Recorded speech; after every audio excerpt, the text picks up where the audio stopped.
Raphaël Glucksmann est un multicarte, révolutionnaire professionnel, consultant pour le compte des gouvernements géorgiens et ukrainiens, membre des différents cercles néoconservateurs français qui soutiennent la politique des États-Unis. Il occupe, depuis plusieurs années, les médias pour parler de ses actions et de ses projets. Son fil conducteur est de toujours œuvrer pour imposer sa vision de la société ouverte, mondiale, métissée, cosmopolite et universelle.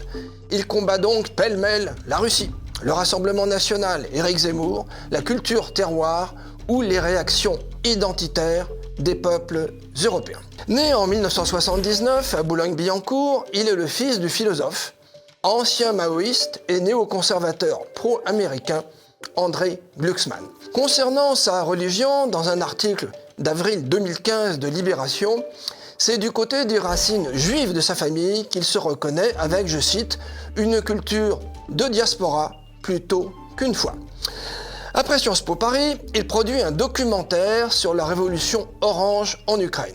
Puis, il partira en Géorgie en 2008 pour rejoindre Mikhaïl Saakashvili qui lui propose de devenir son conseiller avec pour objectif l'intégration du pays à l'Union européenne et à l'OTAN.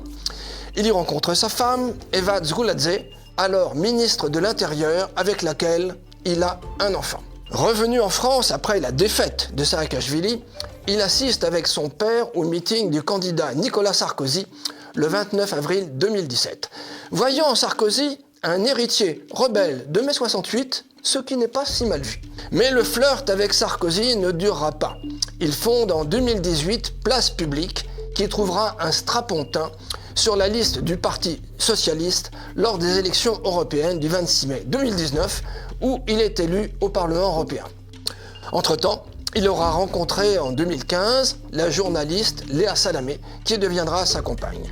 Il aura obtenu une chronique sur France Info et France Inter en 2017 et dirigé brièvement le nouveau magazine littéraire quelques mois en 2018.